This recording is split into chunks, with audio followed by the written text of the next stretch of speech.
Bonsoir à vous. Ce soir, je voulais vous parler de ce livre-là. Donc effectivement, on a fait un post il y a 4 jours de ça sur ce livre, qui pour moi est essentiel. C'est un livre de Carlos González. C'était un pédiatre. Il est recommandé par la Leche League. Et il va parler en fait des angoisses que les parents ressentent quand les enfants ne veulent pas manger. Et ce sont des angoisses d'ailleurs très justifiées. Je pense que déjà, quand notre enfant ne veut pas manger, on n'a pas besoin en plus que d'autres personnes de la famille ou de notre entourage viennent nous donner des conseils du genre il mange pas, il mange pas assez, il faut qu'il mange plus, il faut le mettre à table, il faut l'obliger à rester à table tant que le repas n'est pas fini. Moi, je trouve que ces conseils-là, ils sont malvenus parce que ces personnes-là ne sont pas renseignées. Et en plus de ça, ça va vous faire douter énormément et vous faire culpabiliser. Votre enfant, lui, il sait ce qu'il doit faire. Vous avez choisi l'allaitement, donc vous l'allaitez à la demande. À la demande, ça veut dire qu'on ne sait pas combien de lait il va ingérer. Donc au moment de passer à la table, même si c'est juste avant, peut-être c'est 1 heure avant, peut-être qu'il n'aura pas envie de manger. Il aura peut-être envie de venir à table, parce qu'il faut que ce soit un moment ludique en plus pour lui. Donc peut-être qu'il aura envie de venir, de partager ce moment avec vous, de jouer avec la nourriture, en mettre de partout, mais pas finir son assiette. Eh bien, il faut le laisser faire. Il faut le laisser avoir ce choix de manger ou de ne pas manger. C'est important pour lui. Je pense que ça fait partie de la bienveillance. Parlons aussi vite fait de cette courbe, la courbe de croissance, la fameuse qu'on retrouve sur les carnets de santé. Cette courbe-là, déjà, elle est faite pour les enfants en biberon. Donc, c'est un standard. Voilà, rien de plus. Il ne faut pas s'inquiéter par rapport à ça.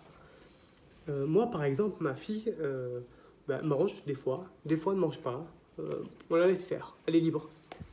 Mais ce n'est pas pour autant qu'elle est en bas de la courbe. Elle est même au-dessus, elle a toujours été au-dessus et bien plus costaud.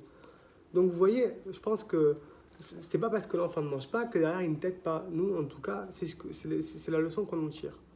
Moi, personnellement, j'ai eu du mal. Quand ma fille a eu 8 mois, vers les 8 mois, je voyais qu'elle ne mangeait pas trop, qu'elle prenait un peu, mais elle ne mangeait pas vraiment.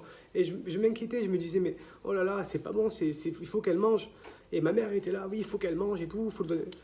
Et en fait, ma compagne me le disait, mais me le répétait. Non, laisse-la faire, tu verras. Regarde, lis ce livre-là, tu vas comprendre. Et effectivement, alors, en écoutant ma compagne et en lisant ce livre-là, eh ben, j'ai appris à faire confiance à mon enfant. Et je regrette ce choix pour rien au monde. Je suis tout à fait content aujourd'hui de la voir venir à table, repartir, lui donner un bout à manger. Bref, la laisser faire en fait, qu'elle soit libre de son choix. D'ailleurs, l'auteur dit quelque chose qui pour moi est assez clair. N'obligez pas votre enfant à manger. Ne l'obligez jamais d'aucune façon, sous aucun prétexte et pour aucune raison. Voilà, je pense que c'est clair. Pour conclure, il est important que nous, parents, devons être à l'écoute de ses besoins physiologiques. C'est ça la bienveillance. C'est ça, comprendre les besoins de l'enfant. Je pense que quand on choisit la bienveillance, c'est en tant que parent accepter de se remettre sans cesse en question, au lieu de rendre l'enfant responsable. L'enfant, il faut lui faire confiance. Je pense que ce bouquin-là, en tout cas, vous aidera à comprendre mieux, en tout cas, les besoins de l'enfant. Et surtout, vous aidera à lui faire confiance. C'est très important. Surtout si vous avez choisi l'allaitement non écourté, ou jusqu'à ses 2 ans peut-être, son principal repas, ça va être le lait. Voilà, il faudra accepter de le laisser venir, repartir, jouer, pas jouer, avec la nourriture. Voilà, donc si vous voulez, vous pouvez retrouver le post écrit dans notre feed. Et puis voilà, et on se retrouvera pour un autre post plus tard. Bonne soirée à vous.